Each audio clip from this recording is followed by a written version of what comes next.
Iyingaa ashamaarka fuudhee kabajamtootaaf jaalatamtoota hordoftoota MW dil addunyaa bakka jirtanitti nageenyi jaalalli oromummaa fi obbolummaa isin haa dhaqqabu isiniin jenna. Iyingaa armaan dura sagantaalee adda addaa kutaalee adda addaa kallattii adda addaatiin isin biraan gahaa turre. Keessaayyuu dargaggoota biyyoota adda addaa keessa jiraachaa kallattiilee adda addaatiin hawaasa Oromootiifis sagalee ta'a akkasuma mootuu jiruu fi jireenya duudhaa isaanii mo'achuudhaaf tattaaffiilee adda addaa gataa turan isin biraan gahuun kennin yaadatamu. Kana qofaa miti qeerroo Oromoo keessa jiran biyya Oromiyaa keessaa kallattiilee adda addaatiin taalantii hojiilee adda addaa irratti bohuudhaan ijaarsa adda addaa irratti hirmaachaa jiran isin biraan gahuun kennas ni yaadatama. Kana qofa osoo hin taane dandeettii kalaqa adda addaa warroota qaban biyyoota addunyaa kana keessaa barbaanne gama foddaan madda walaabuutiin isin biraan gahuun kenna seenaalee as dhiyeenyaati. Haaluma kanaan keessaayyuu qophiilee biyyoota adda addaa keessatti gaggeeffamanis yaaddota marii adda addaas hojii tola ooltummaa adda addaas gama foddaa madda walaabuutiin isin biraan ga'ee jira. Marrigaa sagantaan kiyyaadhaa kan irratti fuulleffatu qophii addaati. Qophiin addaa keenyaadhaa ammoo kan irratti fuulleffatu qophii keessummaati. Keessummaan keenyaadhaa kan eenyu kan jedhuuf kallattiidhaan beeksisa kanaan booda walitti deebinaa turtii gaarii isiniin jedha.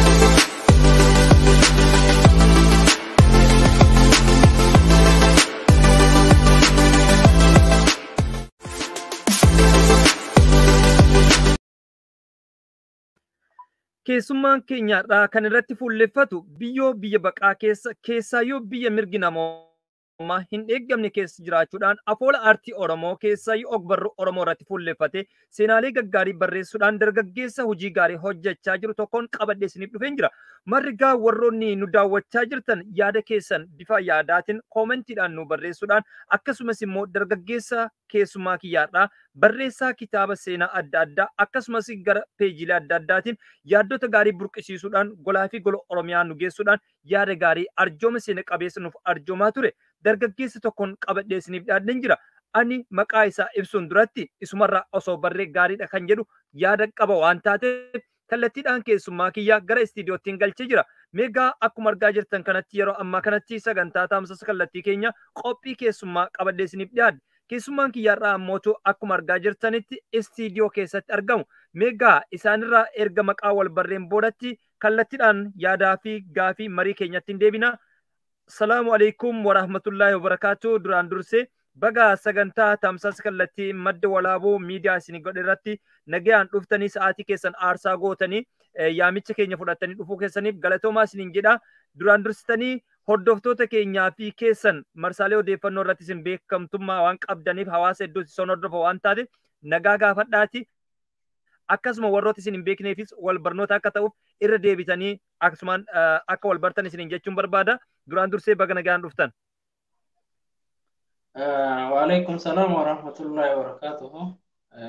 Isinillee galatooma alfaadhaa affeerraa keessaniif. Dhugaadhaa uummanni hordoftoonni keenya kan gama miidiyaa hundaan irra jiran kan wal quba qabnu hin jiranii hin beekan jedhee yaada. Sagantaa keenya kanarratti akka nu hordoftan akka nu waliin turtan galatooma ulfaadhaa jechuun barbaada. Eeyyangaa maqaa keessan akkuma arginutti foddaa iskiriinirraa ni mul'ata. Barreessaa kitaaba ogbarruu adda addaa keessatti hirmaachaa jiran Kadir Abdullatiif. Kadir Abdullatiif taalantii akkamii qaba kan jedhuu fi kallattiidhaan gara isaaniitti darbuun duratti mee eessatti dhalatanii eessatti guddatanii oolmaan barnoota isaanii darduubeen isaanii maal fakkaata kan jedhu jalqaba irratti erga gaafanneen boodatti sagantaa keenya mootuu keessaayyuu ogbarruu Oromoo keessatti hojii gaarii hojjechaa jiranii keessaayyuu biyya mirgi namoomaan eeggamne keessa jiraachaa biyya baqattummaa keessa jiraachuu yeroo ulfaateetti isaan ammoo aartii Oromoo kana ogbarruu Oromoo kana kitaabatti deebisanii kunuunsanii hawaasa har'aa kana biraan gaaniiranii meegaa eessatti dhalattee eessa guddattanii gaafii isa jalqabaati. Oolmaan barumsa keessanii hoo maal fakkaata kan jedhu gaafii keessaayyuu hawaasa keessaayyis yeroo hedduu kakka waan taate mee Kadir Abdullatiif oolmaan barnoota keessanii maal fakkaata? Maqaan kiyya akkuma beekamu kan sooshaal miidiyaa Kadir Abdullatiifi garuu ammoo kan dhaloota Kadir Abdullatiif Ajajjiiti. Iddoon dhaloota kiyyaa godina Arsii aanaa Sirkaati gandeellaa Xareeta. Ani wanti gama ogbarruu kanaa na fide yookaan qabeenya guddaadhaan yookiin beekumsa guddaa qabaadhee miti. Yeroo ammaa kana beekumsa guddaa yookiin sadarkaa barnoota olaanaa san dhabuun dhugaadha nama yaachisuu mala. Anammoo kan baradhe barnoota guddaa osoo hin baratin ijoollummaadhaan ganna 20 gaditti waan naannoo sanitti waan biyyaa bahee fi barnoota sadarkaa olaanaa bira hin geenne. Anguma baradhe saniin uummanni Oromoo kaleessa ogbarruu tahee afoola garaagaraa seenaa aadaa qabsoo irratti uummata osoo hin baratin sirna gadaa bocee uummata osoo hin baratin afoola afaan Oromoo kana kan gosoota hedduu warra akka hiikoo mammaaksaa gama kaaniin ammoo aartii keessatti akka walaloo akka yeedaloo akka geerarsaa atooraraa waan kana hunda isaa badhatee waan fideef dandeettii kiyya yoonin barbaadu akka waa barreessuu danda'u Oromoo ta'uu kiyya yoo beekuu barbaade maali jedhee qoradhee yoon deemee bira gahu hojjechuu akka danda'u dandeettii kiyya argee ummata keessaa bahetu dandeettii kiyya afaan keessaa bahetu dandeettii kiyya afaan namni baay'een addunyaa irraa dubbatudha afaan gatii qabaachuu qabu gama saniin afaan irratti walaloolee baay'ee barreessee waan afaan Oromoo kan amma sadarkaa amma googiliin irra jiru kana gaafan afaan Oromoo irratti dubban waa'ee bilisummaa irratti fakkeenyaaf qawween bilisummaa dhalti kan jedhu maaliif jennaan lolchiifnee ittiin qawweedhaan bilisummaa argannaa duwwaa osoo hin taane yoo hidhatte yoo bilisummaa iyyuu qabaatte qawwee nama harkaa qabu ummanni hidhate jechuudha. Ummanni hidhate jechuun qawwee yookiin rasaasa yookiin nukilaara hidhatan san qofa osoo hin taane beekumsa yoo qabaatte waan san godhachuu dandeessa. Ani hidhannoo namatti dhukaasanii yookiin ammoo baadhatanii bakka biraatti ittiin dhaabatan osoo hin taane dandeettii hidhannoo sanii qabaachuu hidhannoo qawween bilisummaa dhalte qawween kun qalama ta'uu mala beekumsa ta'uu mala qalamni qawwee hoogganaa qawweenis qalama hoogganuu danda'a jechuudha. Gara barnootaatiin kalkuleetii yoo godhanii jedhan bira gahuu danda'anii yeroo sanis kan yaadee jedhe kanniini afaan Oromoo sadarkaa irra googilii irra jiru kana hin gahaa yuunivarsiitiilee gurguddaa addunyaa keessatti hin baratamaa miidiyaaleen gurguddaan har'a nuti beenu baay'een itti fayyadamaa jiranii warra akka BBC kun ani kan walaloo barreessuu jalqabe yeroo naannoo kutaa 3 tahee akka tasaa naannoon keenya sun xareetadha. Akka malee qoosanii beektaa cooratu jira jechuudha. Naannoon godina Arsii aanaa sirkaa kuni aanaa guddaadha namni hin beeku. Ummata naannoo godina Amboo fa'aan jiranii walitti dhiyaatudha baay'inni ummata achi keessa jiru. Aanaalee 5 daangessaa godina tokkotu daangessaa godina Baalee wajjini naannoo jahaan daangeffamte jechuudha. Uummanni sun uummata baay'ee guddaadha lafa guddaadha garuu bu'uuraalee misoomaa hin qabu. Barnoota namni baay'ee baratanii bakka guddaa gahan hin jiranii jiraatanillee ammoo warra kenna kanatti dhiyaatu yookiin ammoo warra musliimaa kanaa miti. Warra dur bara zabana Minilik achitti galee warra santu barata. Tokkoffaa gama biyya keessaa dhaladhee saniin maal godhuu danda'a. Lammaffaa ammoo gama barnootaatiin beekumsaatiin maal uumuu danda'a hin beekanii ijoolleen dhaloota ani gantumarratti yeroo sanii chaalenjiiwwan garaagaraa keessa ture miidiyaadhaan bahu deebii ammoo ispoortiidhaan bahu ogbarruu aartiitiin bahu kanneen yoo ilaalu waan hundarraa kitaabni cimaa akka tahe yeroo kutaa 6 baradhu barsiisan barnoota hawaasaa yoo addunyaa kanarraa barnoonni bade hin dhufa waan naan jedheef yoo barnoonni hawaasaa yoo bade piroojeektii fi gilgaalota isaa osoo mata duree isaa jijjiirin addunyaa kanaa hin deebisanaan jedhe barsiisaan ani kutaa 6 na barsiise jechuudha. Barnoota hawaasaa semesteera yookiin semesteera booda barsiisuun jijjiiramaa deemanii angaruu keessaa kan sirriitti qabadhe barsiisaa barnoota hawaasaa na barsiise sanii fi barsiisaa kutaa tokko yeroo seenu na barsiisetu na cimse jechuudha. Hin beekan ijoolleen teenya ta yuunivarsiitii bahan ta kolleejjii bahan ta wajjin baranne maal akka godhaa ture manneen barnootaa achitti akka ijaaramu hamileen ani yeroo san kennaa ture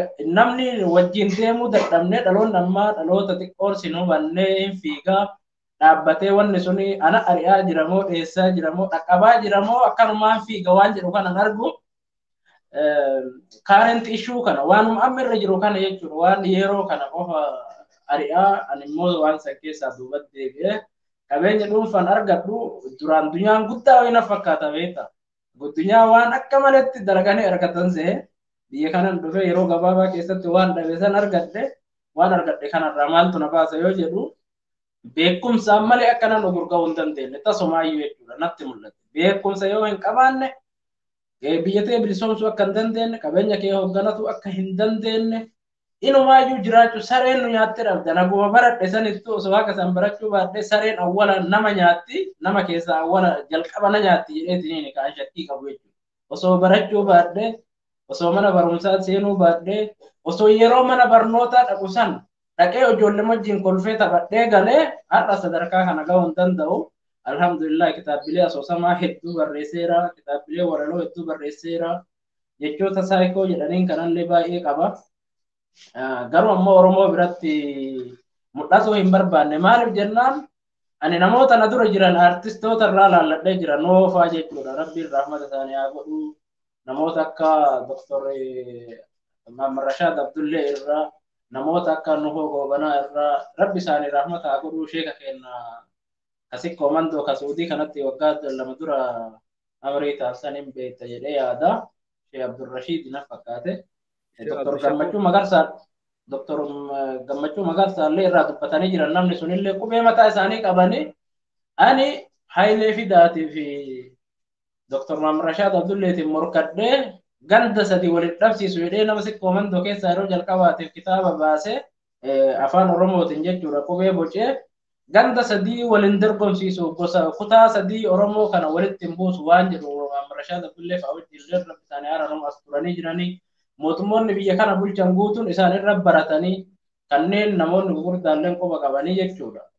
Yeroo sallaalu biyyi tuni biyya qabsoo Oromoo keessattis baay'ee guddaadha biyyan keessa jiraatu Saudi Arabiyaan. Seenaa kanneen hunduma isaa laalee barnoota yoo hin baranne namni bakka takkaayyuu gahuu hin danda'u. Namni barate eessa gaha jedhama. Yeroo an biyya jiru san dhugaa rabbi yoo dubbanne namni barate eessa gahaa mii dalagadhu waan garaagaraa kana qabeenya jedhama. Qabeenyi garuu carraa guyyaa takkatti lootorii tikkeetti yoo murtisii bahuu danda'udha. Hojjattee waa waggaa lama sadii keessatti ittiin jijjiiramuu dandeettudha. Maaliif jennaan wanni guddaan dirqama namarratti ta'e wantoota bu'uura jireenya sadiin sanii nyaata, uffataa fi mana sanniin ammoo yeroo gabaabaa keessatti biyya guddoo kana keessa yoo dalagattiin argattaa ani san hundumaayyuu waggaa 8 dura waan argeef beekumsaan uummata kiyya jijjiiruu barbaada keessattuu abbaan of dhaye of hin hambisu akkuma jedhan san godina Arsii aanaa sirkaa jijjiiruudhaaf kaayyoon an qabu kaayyoo guddaadha. Ammallee himuu hin barbaadu kitaabileedhaan pirojektoota kitaaba 6 ol aanaa sirkaa irra barreessee jira. San keessaa tokko walaloodha kuuwwan asoosama kitaaba baay'ee jabaadha. Irraallee gara boodatitti irraa jechuullee hin danda'a. Mul'anni an qabu gara aartitti kana fide morka jechuudha. Namni kenna waa godhuu hin danda'u.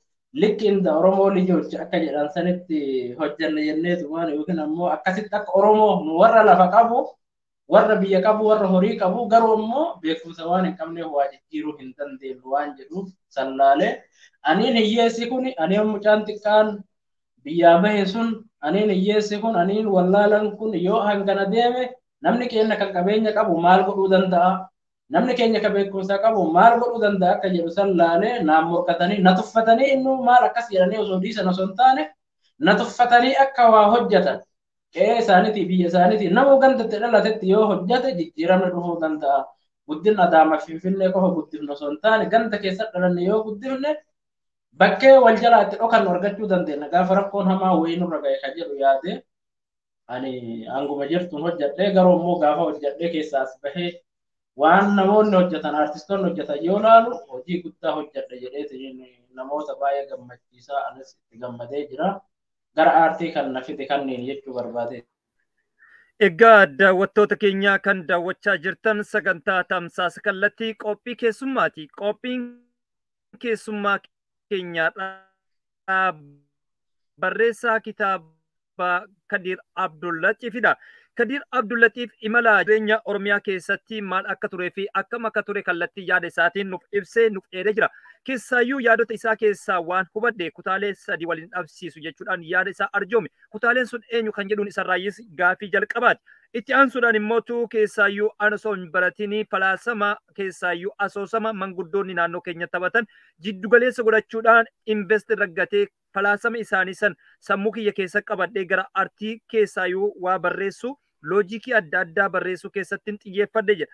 Migaa gandoonni yookaan immoo naannolee sadiin akka wal hin dhabneef ati irratti xiyyeeffachaa turte sun naannolee kamidhaa gaaffii ishee jalqabaati.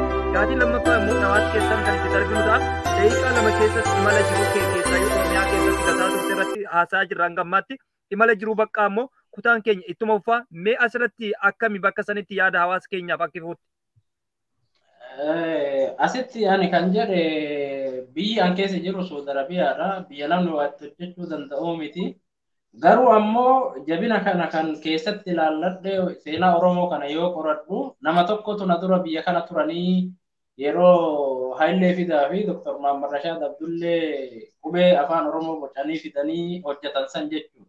Yeroo san namni wahii siqqoo mandoo sheeka guddaadha Sheekh Abdurrashiid Sheekh Abdurrashiid immoo Sheekh jedhanii garuu dagadhe nama siqqoo mandoo nama baaleeti qubee bocanii jedhan asitti qubee afaan Oromoo kan abacaadaa Sheekh Abdul Shakuur Sheekh Abdul Shakuur isa rabbi isaanii araara Sheekh Abdurrashiid Abdul Shakuurtu qubee bocanii namni sun Dr. Gammachuu Magarsaallee irraa dubbatee jira quba qaba jechuudha. Yoo an dhagahu itti dhiyeennan nama haasofsiise yoo hojii haasofnu anillee ilmaan isaanillee argee jira asitti jechuudha. Nama guddaadha nama jaami'aa gurguddaa barsiisanii kan isaan jedhanii ani fakkeenya hammi isaa yoo qubee kana gabbaasan falmitu dhufaa beeka waan Oromoo kanarratti namni wal lola. Erga namni biraa piroofeeshinaal godhee hojjetee barsiisanii jiraate haa ta'u jedhanii akka kutaan siqqoo mandootii fi itoo humbannaa ka'an jennuu warra argee kanaa fi warra Wallaggaa keessallee Hayilee Fidaa qubee baasanii jiranii abaa olillee baase jedhanii qubeen kun dachaa baay'ee qaba beektaa wal keessa namni injifannoo wal saamuu osoo hin taane injifannoo tokko gabbisuu qabna jedhanii dhiisanii nama akkasiisantu Suudii keessa na dura ture nama akka Muhammad Rashaad Abdullee fa'aatu as ture nama akka Alii Birraa fa'aatu as ture loogoo banaa fa'aatu na dura aartii as keessa hojjetee dhagahee jennaaniin anis hojjedhee jechuu barbaade anaa miti ka kutaa sadiin akka wanni hin jenne ka jechuu barbaade isaantu akkasitti hojjetaa ture wal falmisiisaan turre nama waanuma addaa kiriit godhee yookiin uumee hojjete malee walitti hin buufne. Anis fakkeenya guddaa kan naa ta'e abboota kiyya kana dura jiran kana aartii keessatti jireenya biyya baqaa yookiin hiyyummaan yookiin beekumsi xiqqoon yoo itti fayyadaman guddoo akka taate hiyyummaan akka waa hojjechuu nama hin dhoorgine baqaa keessa jiraattee waa hojjechuu akkas hin dhoorgine itti yaaduu dhabuudha ofiin of biizii godhuu dhabuu yookiin ofiin of cinquu dhabuu waan dandeettu qofa godhi waan ati dandeettu sun namoonni biraa waan ati goote san deebisanii warrummaan hin danda'an jettee ati abdattu godhanii argamuu hin danda'an jechuudha. Kennama siif kenname. Kanaaf hiree sanii irratti argadhee erga biyya kana dhufe waan beeku kana hin hima yookiin hin hojjedha. Aartiidha. Aartii kanaan hin hojjedha. Aartiin ammoo nama kamiifuu ifaadha. Qulqullinaan fakkeenyaaf yommaan barreessuu qofa osoo hin taane qulqullinaan kan hojjetame kitaabni jechuudha. Qoradhee nu warri kenna yoo beela'e maal jedhee himataa. Asirratti Kadiroo barreessaa Kadir asirratti yaadan sirraa qabaa keessaayyuu yaada kee gaafii ansi gaafadhe kallattiidhaan naa deebisteerta yaada guddaarraa hubadheen jira. Meegaa dhugaa dubbachuudhaa fi dhugaa sagantaa kanarratti haala kanaan yaada hedduu sirraa hubadhe keessaayyuu waa'ee ustaazi keenya sheeka guddaa Dr. Abdul Shakuuris yaada isaanii kaaftee jirta. Gahee isaan Oromoo keessatti qabsoo Oromoo aartii Oromoo keessaayyuu waa'ee afaan Oromoo qubee afaan Oromoo kanarratti yaada hedduu kenniteerta waan Oromoon quba hin qabne asumaan quba haa qabaatanii. Meegaa gaafii jalqabaattiin deebina imala biyya keessaa xumurree amman tana imala jireenya baqattummaa umrii ijoollummaa keetiitiin seente keessaayyuu wanti nama ajaa'ibsiisu barumsa biyya keetii osoo hin xumuriin gara biyya baqaatti seentee jirta. Kanaan wal qabatee gaafii jalqabaa akkas jetti. Gara ogbarruu kanaatti kan dhufuu dandeesse walumaa galatti eenyutu fakkeenya siif ta'e akka fakkeenyaatti nam tokko dheeruu dandeessaa tarii. Ogbarruu barreessanii kitaaba maxxansanii baasuu moo? Eeyyeen garanatti wanti barreessuu irratti waa barreessumatti ogbarruma waa barreessuu kana keessa imala ogbarruu waa barreessuu jechaadha. Kitaaba isaa taatu walaloo isaa taatu yadaloo isaa taatu wanta barreessitu kanaaf fakkeenya wanti sii ta'e yoo kitaaba sii taate kitaaba eenyutu fakkeenya sii ta'e yoo nama qaamaan ta'us taate eenyutu fakkeenya sii ta'e mi'a asirratti afoola hawaasichaa dubbattee jirta barreessitoota keessaa eenyu fakkeenya sii ta'e. yoo dhugaa dubbanne rabbillee jaalataa yoo harka dhiqatan garaan jaalataa yoo dhugaa dubbatan rabbi jaalata jedhanii waa barreessanii waraqaa irratti babarreessaa waan beekan barreessaa kaayuu kana maatimarraayi biyyumatti jechuudha yeroo sanii abbaa kiyyatu afoosha kana yookiin immoo ganda san keessatti namuma 20-30 kana maqaa waamanii beektaa abbaan kiyya. Galmee kan uummata sanii ammallee ammoo lafa magaalaa Xareetaa kana ciqilee abbaa kiyyaattu yookiin tarkaanfii abbaa kiyyaattu keessa jira jechuudha. Yeroo sanii lafa kana yeroo magaalaa Xareetaa jennaani magaalaan Xareetaa kun godina Arsii Aanaa Sirkaa keessatti argamti magaalaa ho'ituudha. Biyya Jawaarillee warra onnee sibiilaa jedheessanii biyya immoo namni 150 guyyaa tokkotti yeroo irreecharra dhume san dhume uummanni sun hundinuu kan dhume suni waan garaas nyaatu Arsii dhalle deebi ammoo muslimaalle Arsii dhalle muslimaalle ani gantummaaf kanan jenne kan jedhee maaliif siin fakkaate oromummaa irratti uummata baay'ee cimaadha seenaa mataa isaanii guddaa qabanii waa'ee roobaa buttaafaa yoo kaafte warri leenjisoo diigaa amma leenjisoo diigaatu beekamaa leenjisoo diigaa namni leenjise nama Arsii Sirkaatii roobaa buttaa jedhama yeroo baay'ee namni baay'ee guddaa ta'e malee namni kuuwwan baay'een dubbatu uummanni sun achi keessatti aanaa kenna san Tigireetu jira Tigiroota warra jedhamutu jira Wallooyyee warra jedhamutu jira dur Walaamoollee ture Sidaamatullee ture gosti hin jirte sabni hin jirre hin jiru Salaaleetu jira jechuudha. Warra san keessa namni dhume muslimaallee gosatti illee ilmaanuu sikkooti kan dhume sun jechuudha. Garuu maaltu isaan fixee qabsoo Oromoo kana jechuudha. Justice for Master Plan Finfinnee kanarratti dhumanii uummanni sun baay'ee garaana nyaatan waan ganda kiyya ta'e osoo hin taane haqa qabaa hin yaadatamne. Kanaaf yeroo sanitti abbaan kiyya gama kaanii gara qe'ee kanatti yoo deebi'u abbaan ganda kiyya san keessatti dhaabbiyoon yeroo sanii carraa lafa magaalaa kennuu argatanii yeroo san barreessaa tura. Yeroo kana maqaa waaman abbaan kiyya kun jechuudha. Yeroo maqaa waaman kana warra Gammadaa Hamdaa Gadaa jedhu kana gara tokkotti deebisaniiti. Warra kaan illee akkasii waaman jechuudha. Warra Hajjii jedhu kana agartee warra Hajjii Jiijii jedhu kanallee jechuudha. Yeroo kana amma namni galee abbaa kiyya kanatti abbeeran Abdullatiif akkana jedhee akkanatti dubbisaa bara maqaa namaa yeroo dubbisu jedhanii itti kolfanii beekte. An abbaa kiyyaa hin aare maaliif yeroo mara bakka maratti abbiyoon waan akkanaa jedhan kan jedhu barumsayyuun seenne yeroo san hin aara garoon dubbadhu. Aaree waa callisaan waan sanii irra caalaa nama jaaladhutti yoo hime malee akka itti aaretti ni himu. Gaafa kaanii barumsa seenee yeroo kutaa sadi gahu Rabbi rahmatu sana yaa godhu dubartoonni sunillee du'anii dubartoota abbaa warraan qabne kan lafaaf immoo gibira kennantu jiranii saayyaa ismoo fi bilqoo harmoo ka jedhamtu jira. Ismoo fi harmoo ka jedhu kun maa o'oo ta'e walaloo ta'a jechuudha. Hajjii Gammadaa fi Amaanii Hamdaa ka jedhatu jira. Ijoolleen isaanii biyya kanallee waliin jirraa fira kenna. Gadaa ka jedhuu fi Hamdaa ka jedhuu fi Gammadaa ka jedhu kana waliin irratanii abbaa kiyya kana kolfan jechuudha. Yeroo buna dhugaa yeroo karaa deeman yeroo jiga fa'aa hamaa kana fa'aa deeman itti kolfan. Ani ammoo waan abbaa kiyyaa kana jechuudha. Wallaahi namatti illee hin himne dhugaa rabbi yoo dubbadhe hin dhoofadhe. Maal abbaa kiyya kana namni tuttuqaame waanuma waa hojjeteef waan jabaa ta'eef ittiin kolfanii ittiin bashannanaa jiranii mihayyee. Ani ammoo abbaa kiyya kana mul'isuudhaaf yookiin guddisuudhaaf yookiin dhageettii isaanii ol kaasuun maal godhuu qaba kan jedhu gara barreessuu kanatti deeme jechuudha. Doddotii, kaarotii faa jedhaa, dinnichaa, jibicha jedhaa, gara naffidaa. Walaloo kiyyoo dhageeffatte irra caalan ijoolleen yeroo wal himtu, ijoolleen waldaa barreessitoota Oromoo keessatti yoo nama jecha takka yookiin jecha lama walaloo ijaaru yoo jedhan kan ani natti qabeetta miidiyaa irratti warri wal beeku qofa wal hima malee ogummaan barbaadu namni keenya.